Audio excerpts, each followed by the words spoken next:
Morning, everyone. Today is Monday, March 15th, 2021. The time is 10:06 a.m. This is a special meeting agenda to discuss Parks and Waterways issues and possible action items. Officially calling this meeting to order. Attending are Commissioners Duncan, Brooks, and Fillios. Do we have any changes to the agenda? Hearing none. Okay, first of our, I guess, 6 items that we have. Waterways Ordinance Request Checklist. Nick, is this you, sir? No. Well, Who's going to speak to this? Oh, Terry, please. Good morning, Commissioners. Go right ahead. please get close to the mic. Yeah, as close as you can. And that's for everyone. Try to get to within 2 to 3 inches of the mic because we really do need to pick it up for our folks on YouTube and everyone else. Thank you. Go Yes, right ahead, Terry. I've been on the other end, and I know it's hard to hear, so. At our last couple of waterway meetings, we discussed putting together a checklist because we're starting to get a lot of requests for no-wake buoys. And so if we don't have some kind of a checklist, what you're going to end up is we might as well not just talk about one bay. We might as well just close every bay on Coeur d'Alene Lake, Hayden Lake, Twin Lakes, Spirit Lake. So we put together a checklist, and the board discussed this, probably for an hour, hour and a half, and came up with 4 items that we think should be on the checklist. Okay. And so our recommendation is that there be a checklist, a policy that a permanent underwater hazard is present on a public waterway and should be marked for the safety of the general boating public. And then we have some examples. Item 2 would be marinas with 25 or more slips, which provide services to the public such as moorage, fuel, and other services. Public or semi-public swim areas located in high-traffic boating areas where more than 50 swimmers may be present. And the 4th item would be unique conditions are present that create significant hazard to the public safety as determined by the Kootenai County Sheriff's Office. Requests shall include a signed letter from the Sheriff's Office to the Board of County Commissioners stating the specific recommendation to include supporting accident and citation data relevant to the request. And this passed unanimously by our board to recommend to you that we adopt those in a policy if someone wants to make a no-wake request. Okay. Any questions? Leslie, Bill. Oh, I'm happy with it. I really think it provides a solid framework for the Waterways Advisory Board, and I'd be happy to adopt this. Bill? I agree. And I have to agree as well. And I think one of the reasons, and I think part of the impetus, at least from my perspective for this, is that we get a lot of requests, and it's very difficult for the BOCC to act on every request, and that's why we have advisory boards, because these boards can specialize in certain areas and advise us as to the best decision that's confronting us. And so this is one example, and I think it's a good example, and I have to agree with both Leslie and Bill. Done. Do we need a formal motion? I would like one. Go right ahead. Okay. I move that we adopt the Waterways Ordinance Request Checklist to provide guidance to the Waterways Advisory Board upon buoy requests. I second the motion. Aye. Aye. Aye, and the motion is carried. Second item, illegal buoys. Terry, go right ahead, sir. You would like to sit at the microphone? You can sit Or if you you can want. get your steps in. Actually, I'm going to pass this one off real quick. Okay, excellent. Real quick, because this item is on our agenda, and we have discussed it, and I know that it was discussed with Commissioner Duncan. And I'm going to ask Mr. Torgeson to come up, because he's the one that's volunteered his time to go out and collect all these illegal buoys.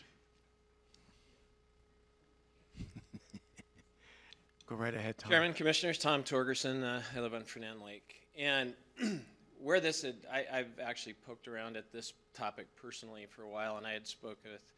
Tom, give Tina you need the full address, don't you? No, it's not You a don't? public hearing. It's not a public hearing. Forgive me. Go ahead, Tom.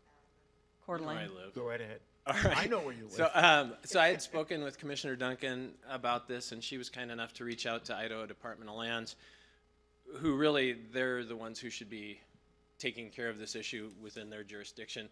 So after Leslie had spoken with IDL, we'd kind of come up with a little project of which apparently IDL does not have the manpower to do so. So I'm going to, in conjunction and utilizing Onyx Hunt, which is an application that is similar to Casey Earth, but locates the individual using the program so that you can get bearings and coordinates. I'm going to go out and we're going to just start here as soon as it gets warmer. And I'll just go out in the lake and start identifying buoys, denoting, if I can tell, which the legal owner is of each one's. I'll compile a list, get that to IDL, which I think at that point they'll send out a notice to the people to remove their buoy and then go from there. And we'll just try to start going through the lake. Nick and I had spoken about this, and I knew there were a lot of them, but Nick, I think there might be over 150 of them or so on the lake, which is a little onerous. They're not legally permitted. They're of all shapes, sizes, and materials, and this would be a way to address that issue. Have you identified a starting point?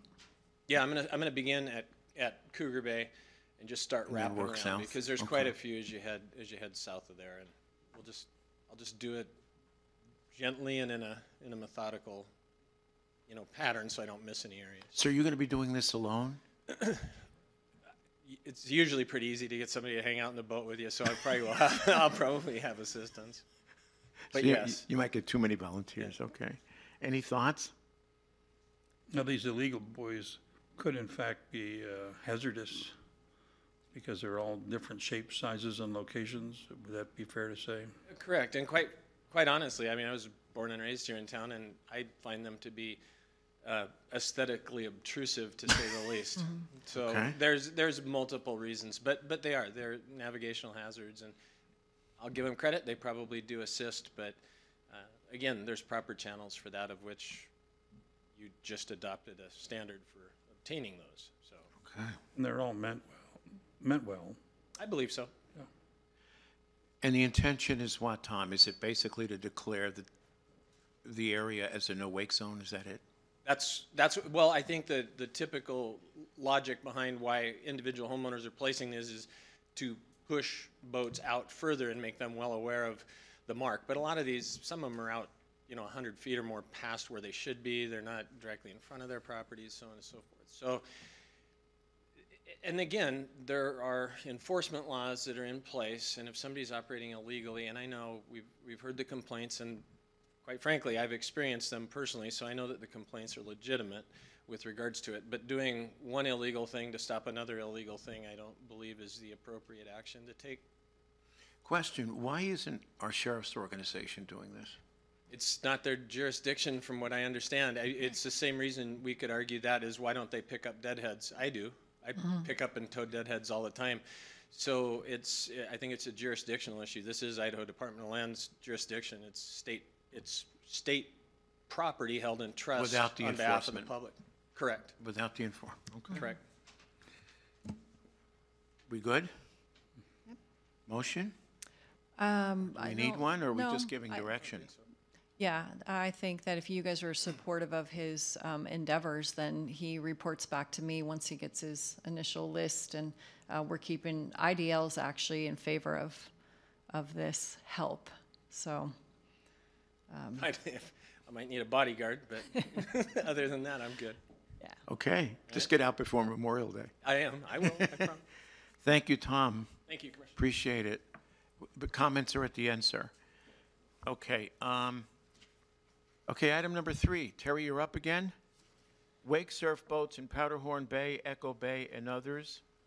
Go ahead, Terry, please. We had the request come before the board on February 11th. At that meeting, we tabled it, took their information so we could study it. At another meeting on February 24th, the board discussed the Powderhorn Bay area after they had reviewed their information and made a motion to oppose the request. And a vote was taken and all were in favor. So it was unanimous that we not put outlaw wake surf boats in Powderhorn Bay, Echo Bay, and other bays. Like I said earlier, I think if you do one, you're going to open up the floodgates. You might as well just make one big motion and do them all. But, so our recommendation is not to allow that request. Okay. And Terry, what was the rationale for that? I think you explained part of it. If we do one, we do them all. Right, and it was only a year ago that we put in a 300-foot rule on Lake Coeur d'Alene. So if you take in some of those bays and you go 300 feet out on both sides, that's 600 feet out of the bay. There's not and a lot of them, there's not a large area left as it is. Also, last year was, my wife keeps on saying the year that wasn't because of everything that went on. I think it was a strange year for all. I mean, you know as well as I do, if you go to a boat launch anywhere, at least 50% of the license plates were not from Idaho. And so, I know that was a big surprise. Big surprise. But, so I think what we were finding is a lot more boating traffic on our lakes than we've had in the past.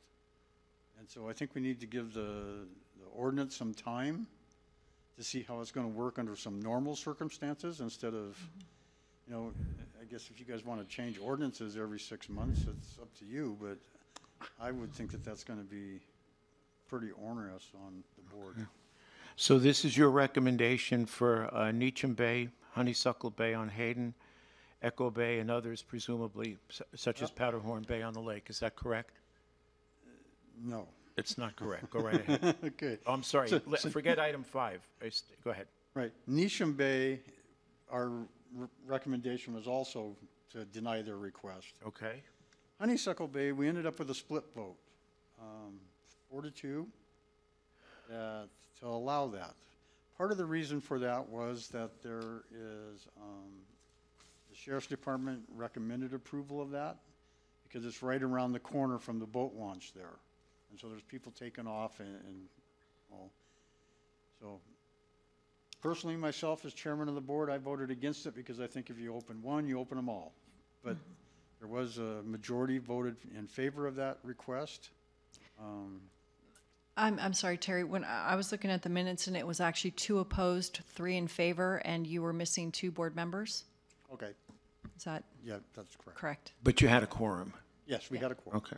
All right. Right. So my thing is, yeah, it passed by 1 vote, but if you had the other 2 people there, would they have voted in favor or against? So that's only my. I can't speak for them. No, I understand. I just wanted to point that out that, yeah, it might have passed by 1 person, but we also had 2 board members who weren't there. And Mr. Neal is here. He gave a presentation. He was actually one of the few that actually tried to abide by my 5-minute rule.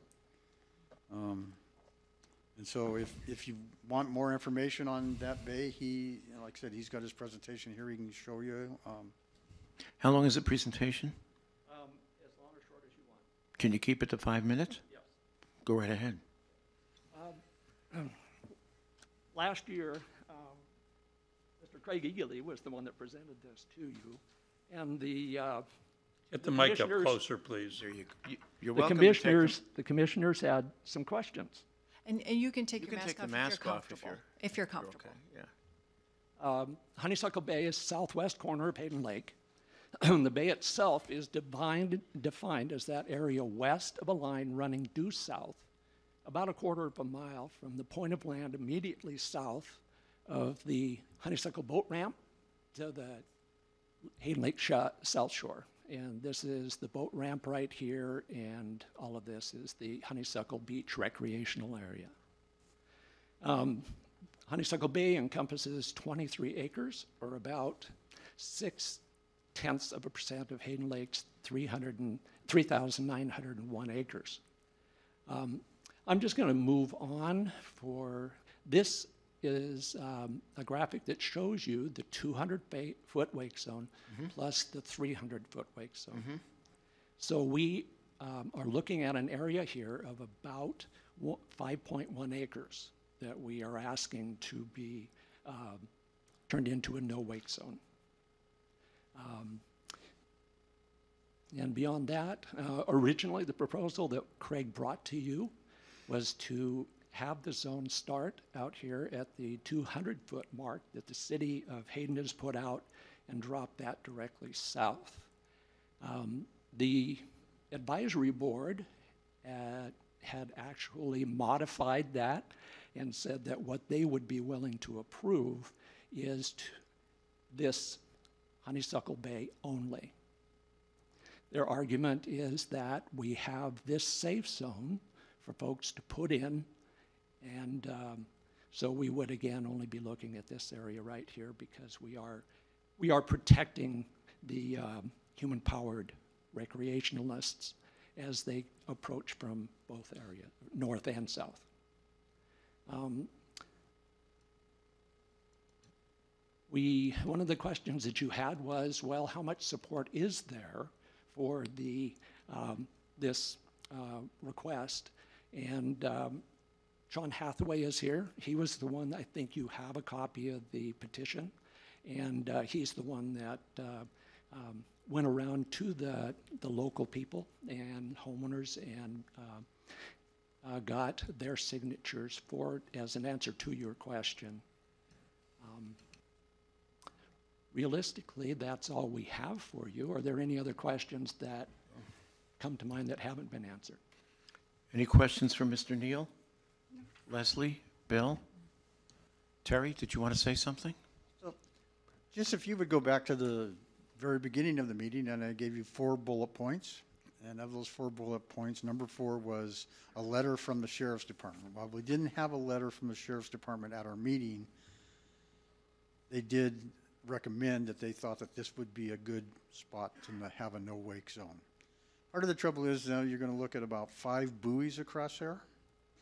And so every one of those buoys, you know, it's cost a few $1,000s. And I know the lake zone or lake people are going to pay for those, but there's still maintenance, there's lashing them, and there's a lot of work. So there's going to be a cost to the Waterways group to get those done.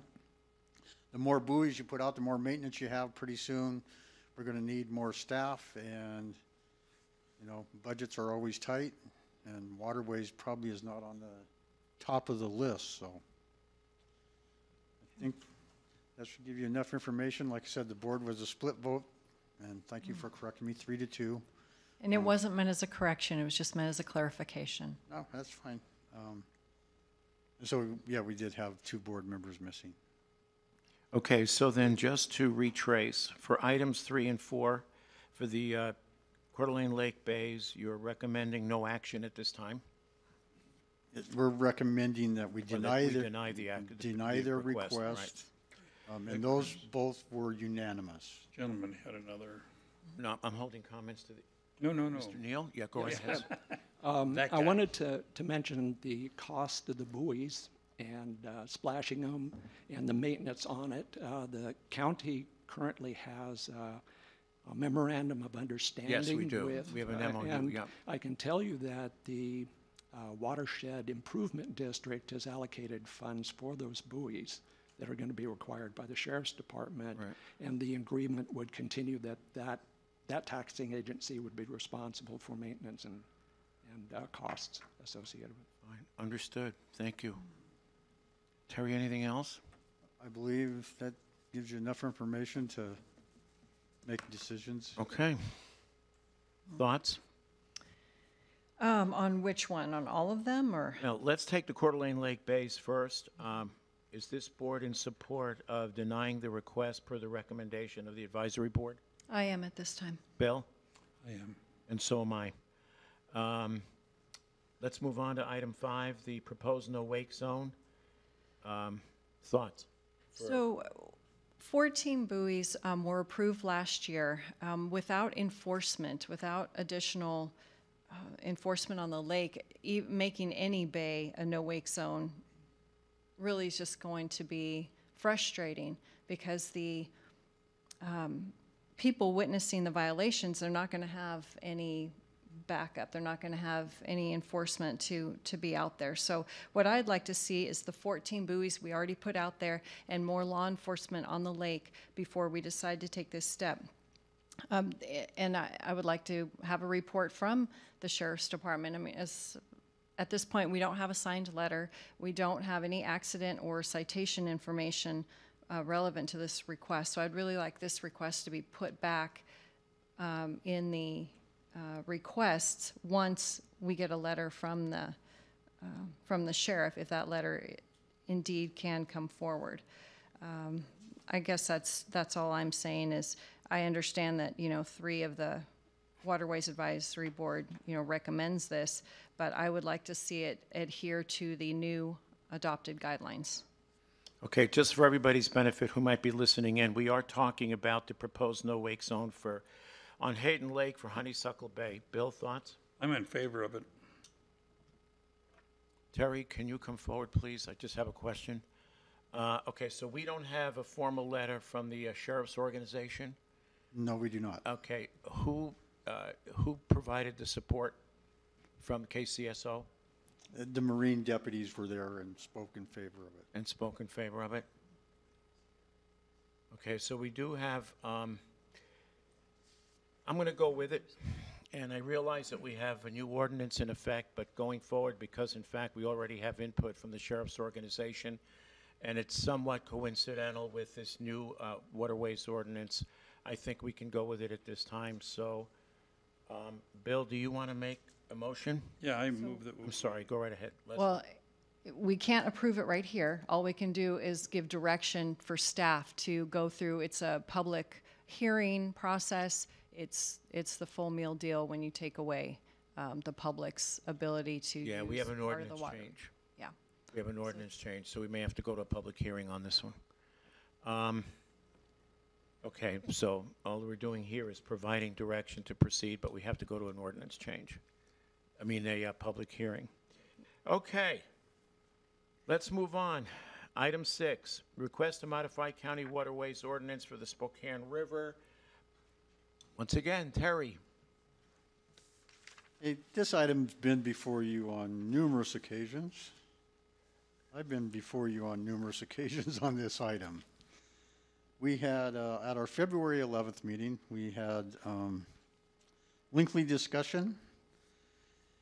And, the previous time I was before you, it was a split vote, and I let you know that, and we discussed it.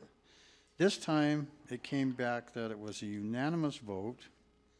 Mr. Harris moved to send this back to the Board of Commissioners, saying let's give it one season trial with the specifics of looking at shore erosion, looking at accidents and injuries on the Spokane River, the causes of the type of vessels that caused the accident, the injury as well, the Spokane River enforcement, the total number of hours deployed, the days of the week, the numbers of citations, arrests, and warnings, and the reason that those were issued.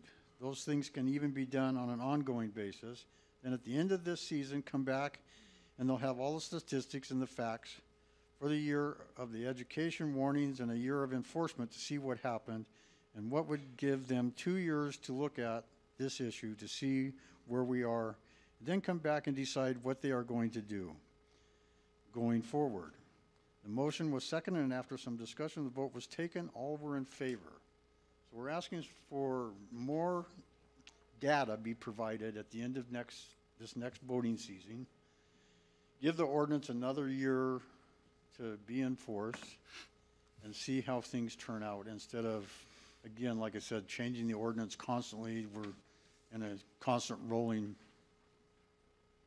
rotation. So that would be our response back to the request to change the ordinance, is to go forward for another year and collect more data. Okay. Can you stay where you are for a few minutes in case we have questions? Is there a target Okay, on so- my back? No, it's on your chest. Never mind. Thoughts? I'm in agreement with the Waterways Advisory Board recommendation.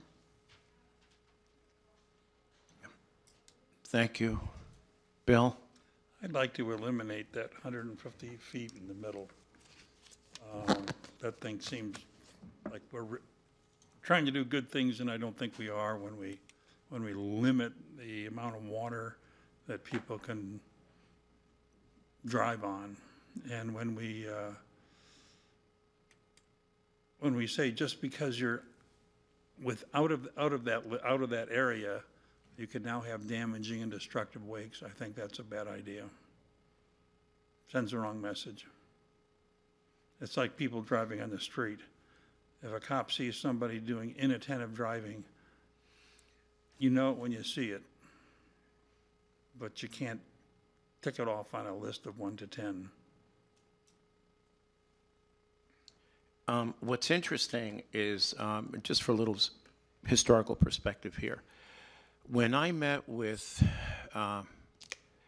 Post Falls, and by that I mean Mayor Jacobson, Chief Knight, and then of course our Marine deputies were present, as was Under Sheriff Meadows. We met with them, and this was in an effort to get their assistance, which they graciously provided in increasing the patrols on the river.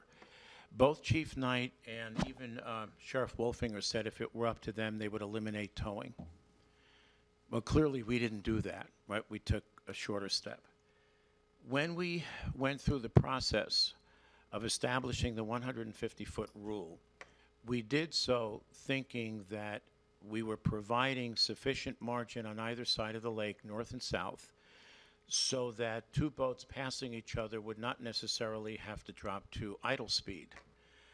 But what turned out in the end, I think, and this is the concern that some of the residents have, is that it potentially gives license to someone that beyond the 150 foot they can generate an excessive wake. That runs afoul of state law. State law says no excessive wake, end of story, or damaging wake, I think is the other term they use. And so what we did, I think inadvertently, we intended to try to prevent a problem, but we might in the process have created another issue. And so it's easy to say, let's wait for more data. From my perspective, and now we get into the subject of erosion and the wear and tear, and it's interesting when I speak to people on both sides of the issue, and by the way, I've had conference calls with the Friends of the River. I've also had conference calls with folks who are from the boating industry and folks in support of maintaining the current ordinance and the 150-foot rule. What's interesting is that where they both seem to agree is that all additional measures need to be taken to ensure safety. And in fact, the boating industry wants to initiate more measures to increase boating safety. And what some people would argue is, well, this individual or that individual or some group of individuals have not shored up their docks or their waterfront sufficiently. That's not for me to determine. In fact, I'm not convinced that's for the board to determine. My position is this: I'm not going to wait for the accident, and I'm certainly not going to wait for the death.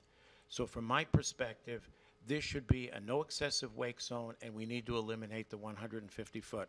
I'm sorry to disagree with the Waterways Advisory Board, but one of our charges as a Board of County Commissioners is public safety.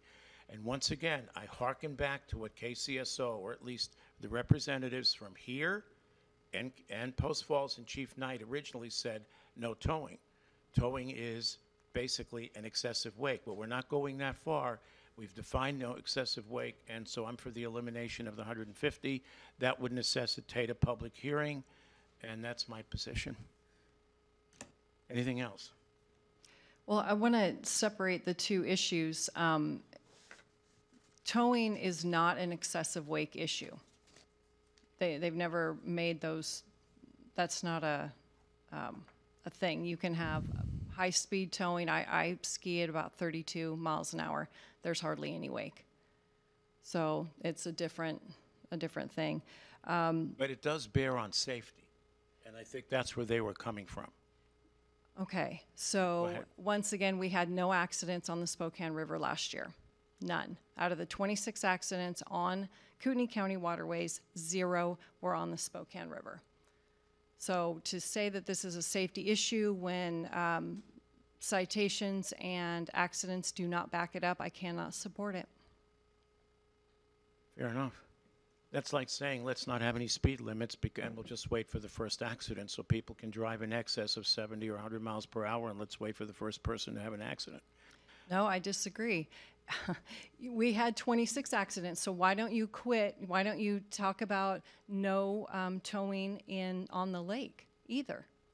Because on the lake, you have a much wider distance. You have greater distances east to west. You even have greater distances in some cases on the bays. And who knows, that may be the next step, but at this point, we're trying not to go that radical. Terry, thoughts? We serve at the pleasure of the Board of County Commissioners, and we've just, like I said, I would like to get this solved so that actually our board can move on to other issues besides the Spokane River. I've been on the board for 6 years. For 6 years, this has been at pretty much every meeting. I've talked to board members that were on the board before me, and it had been at every meeting, and so I think that you know, we need to make a decision and move forward with it, but I don't think we really gave the ordinance enough time. I understand your safety concern. Our board understood the safety concern. That was one of the discussions that took place, is, you know, and that's why we wanted more data on what was going on down there instead of making a decision just based off of a bunch of squeaky wheels. And I would say two things too about the sheriff and the, first of all, that last year was Post Falls' first year. So I don't know if Chief Knight would have a different opinion now that his officers have actually done enforcement there. And we have not heard from Sheriff Norris. So those are two main issues that I think really need to be heard from before we go ahead with this public hearing, which is going to be probably more well attended than the last one. And also our board, you know, represents all boaters, whether they be kayaks or whether they be big houseboats. And so, you know, maybe we could say that the fishing boats out there are taking away the rights of the wake surfers because they're in their way. I mean, there's all kinds of arguments. I can tell you we've heard from a multitude of people on both sides of that fence. I've gotten phone calls, I've gotten emails, and it's a tough decision one way or another. It is a tough decision. And it's, you know, so we made our decision and we forwarded it to you. We understand if you don't agree with us. I mean, that's part of the American way. Well, and when you say that you represent all the boaters, does that also include the boaters from out of state? Well, No, we represent the boaters in Kootenai County Right, who precisely. pay into the funds. But that's still, it's pretty much all boaters that are out there. The boaters that come from Washington, I can't go down there and say, well, Precisely. I'm sorry, Yep. you can't make a wake, but this boat can. I mean, Well, and again, ultimately, it's up to KCSO to enforce. We can pass whatever ordinance we choose. Sheriff Norris is independently elected. He may choose to enforce or not enforce, and based on his philosophy and the philosophy that was employed last year, it was more about education than enforcement. How he chooses to go about it this year is up to him. But I have to make the decision, I as an individual commissioner that I believe has merit, and that's my position. How he chooses to handle it, of course, is entirely up to him. So we'll move this, I guess, to a public hearing. Nick, did Nick want? Nick, did you want to come forward, please? Thank you, Terry. Just very quickly, Nick Snyder for the record. Of course, we don't have the benefit of the sheriff or his team being here. When the question was asked in the meeting, and I'm not speaking word for word here, but it was akin to, if this 150 feet is removed, would it then eliminate certain activities? And the answer from sheriff was yes. And I wish we had the benefit of their office being here today, but it is essentially commissioners going to kill activities on the river. I'll let them answer that, but and I think that'll ferret itself out in the public hearing. And so, but it's a large consideration. There's a lot of folks on the river that purchase property for that. And as you know, Parks and Waterways doesn't take a position on these issues. It's not our wheelhouse. However, it's an important component. I think it sounds like it'll be ferreted out in the public hearing. But What is state law? State law says no excessive or damaging wake. Right now, we are out of compliance with state law because we've set those limits. may very well be. And I don't necessarily agree with the sheriff. It might eliminate certain activity if that activity is generating an excessive wake in his opinion, but if it's not, as Leslie pointed out earlier, it's not a problem. Okay. Thanks, Thank you, Commissioner. Nick. All right, then. Public comment. Jim, 3 minutes. Let's go. Thank you, Commissioners, for standing the ground and supporting our position. I would just like to point out that if you would step back and listen to what went on in this meeting today, is that why do people have illegal buoys, and why do you have all these people from the lake coming and asking for relief? Because there's an issue. And none of this that is going on addresses the issue. It finds ways to prevent people from being protected, okay? And the reason it is that this new thing of the last 5 to 6 years, these excessive boats that create these waves, is impacting the people that not only live on the lakes and the rivers, but also it impacts those that want to come and recreate, okay? And listening is, all you guys are doing is establishing roadblocks that will not let the public come, okay, and view their point, and you will not get the sense of what the issues are. Thank you. Thank you, Jim. Anyone else? Susan, please. Thank you, and I'll try to be brief too, and no data. I want to applaud the taking a very responsible position that's focused on protecting the safety of the public. I would counter Nick's comment about killing activities on the river.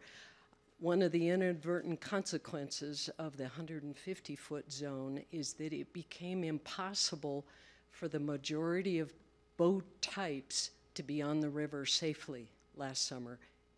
Whether you were on a paddle boat, fishing boat, a regular boat, we have a regular speedboat, we could not operate safely on the river, could not do it safely. So the 150-foot zone already significantly restricted activities on the river. And a couple of other data points about safety. We heard from the Marine Division that Hagedon Boat Rental now has people signing a piece of paper that they will not take their boats on the Spokane River because the damage potential is so great. That's a data point. Chief Knight told us last summer he doesn't boat on the river because it is too unsafe. And that was before the 150-foot zone. Justin Arts last summer told me in August that he had had a number of reports from Marine patrols that it was, quote, downright unsafe on the river last summer. So you have a lot of reports like that. Yeah, nobody got injured that was reported, but part of that was because so many people could no longer be on the river because it was so unsafe. So we very much applaud, I personally applaud your concern for safety and willingness to take this forward. Thank you. Thank you, Susan. Anyone else? Tom, please. Tom Torgeson again. Trying to figure out where I live right now in terms of being on the advisory board and the public, so I'll try to keep it within the realms of the board. So definitively what she just stated is untrue for what all the Marine deputies have been telling us at all of the meetings. I think we had 5 of them there at our last meeting. There was no mention of it being unsafe to operate. I would certainly understand why a rental company who typically gets inexperienced boaters, I probably wouldn't let somebody that was borrowing my boat go down there either. And that's different. It's busy, period, and that doesn't matter with regards to that. And I'm pretty sure it's been in place for a few years. It has. Yeah. And in addition, though, I would be careful, or I would caution the commission, when you look at the definition of the state, and I would have Pat Braden look at this, that is not mentioning anything about artificial wakes. So therefore, every 35, 40-foot boat in this town Correct. or on this lake will make an excessive wake by the state's definition. So what are you going to make illegal on that water? I would, and I'm just being kind, but I would take caution in comparing the 2 definitions of those wakes. And maybe that means that the county's definition doesn't work. But it's a completely, I've read over and looked at this, and again, no legal opinion, but it's confusing if you compare the 2. So I think there's a lot of homework that would need to go into that. And I'm hoping I'm not overstepping my personal opinion with the waterway. I think that concurs with with that. It's really unfortunate that the deputies aren't here because they've been so involved, and then today, of course, they're not here when we really need them to be. And they also made mention that there was not a single, you're talking about safety, Chris, there was not a single injury-related accident with regards to wake surf boats. And again, I have no dog in that fight. I don't own one. I won't own one. So, but I'm just trying to clarify the record, what the deputies are telling us, and unfortunately, they're not here. So I would recommend that we have a meeting with the sheriff, with the Marine deputies, and have kind of a workshop for the board to look at the definition of the excessive wake, to discuss what it means to change the ordinance before we just take it to a public hearing. You might want to talk to legal, because they're very different, those two definitions. Jim Addis and I, Representative Addis and I, have discussed that aspect of this as well. Well, and in light of a public hearing, I think what's going to come out of it potentially is a reexamination of the definition. And I think you make a good point. But you also did indicate at our last meeting that you don't boat on the river because you don't consider it safe. No, it has nothing to do with safe. I find it annoying. I mean, seriously, Well, if it's not that. It's okay. well, it's not that fun when you're dodging wakes and it's just it's busier. So I go down there and I visit my sister, but I choose when I do it. So I can't argue that fact. The river is very busy, period. Absolutely. Give you a story. I'm a backcountry hill climb snowmobiler. We just lost a person up between Custer and Tiger Peaks last week. I hope to God that Shoshone County doesn't make snowmobiling illegal. Yep. Just a thought. There are things we do with risk, but this is a little different. There's a lot more people that participate in boating than snowmobiling. I guess that's all. Yeah. Otherwise, I'm an overstep. Yeah, and I do want to respond, Tom. When we established the definition of the no excessive wake, there was an attorney, in fact, who drafted that, and that was agreed upon not just by the board, but KCSO as well. Correct. So they certainly had a hand in the definition. And I think to Leslie's point, yeah, workshop isn't a bad idea. Maybe we do need to modify it. I'm going to hold firm on the elimination of the 150-foot limit, but maybe we need to redefine what an excessive wake is or what constitutes, so that we're not discriminating against a particular boat type. Because in the final analysis, KCSO has to enforce. Mm-hmm. Sheriff Norris can tell us, I don't care what you pass, this is what I'm going to enforce or not enforce, as the case may be. That's one of the benefits or drawbacks, depending how you want to look at it, of having an independently elected sheriff. But I think the idea of a workshop is not a bad idea.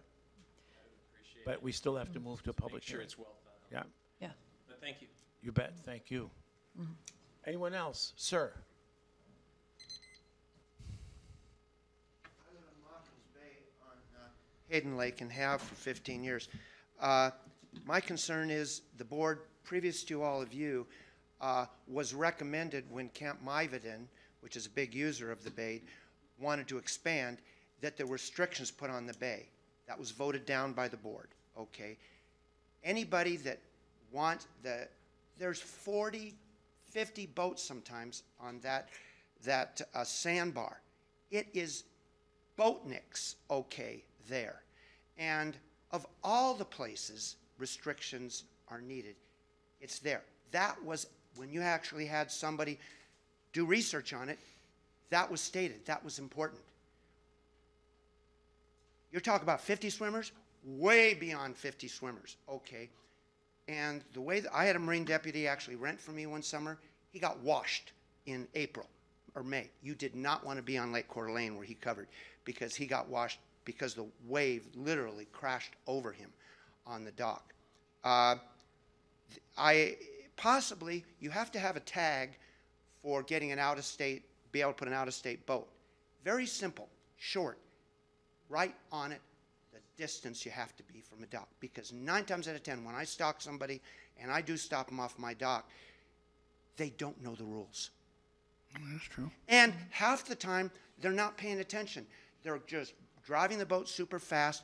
They don't know. One of my neighbors asked me to put a buoy out there to try to, I don't have a buoy out there, but asked me to put one out there because he can't judge it when he's going 30 miles an hour, especially in a small bay.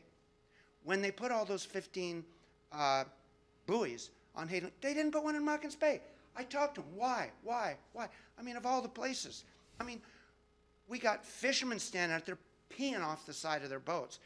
You got 40 day, you got those people, where do you think they're peeing in those? They come and spend all day there. We take our water out of the lake, okay? There are some, you know, I think something very simple to deal with it. I think education is one way. When they buy their tag to be able to put their boat in this lake, make them sign. Simple. 3 things. The distances. And that might be a real easy way. Tubers and wake surfers are the worst. Not wakeboarders like a lot of people thought, because their boats got to go straight. They run square. But tubers and wake surfers are the ones that need to stay out in the middle of the lake. Now you're talking towing. But go ahead, keep going. Just those 2 things. Go ahead. Okay. Wakeboarders, they don't usually come close to shore because it's too hard to go straight if you're properly pulling. Skiers can, but they're going so fast. I need to cut you short because other folks might want to speak. So thank you. Appreciate your time. Anyone else? I know what you're talking about. I've been out on that sandbar as a fisherman, and you can walk from boat to boat without getting your feet wet. And the sheriffs have a heck of a time. They really do. Thank you, sir. Anyone else wish to speak? Is there anyone on conference? Anyone on the phone? Hi, anybody on the phone? Nancy? I'll say again, any further public comment?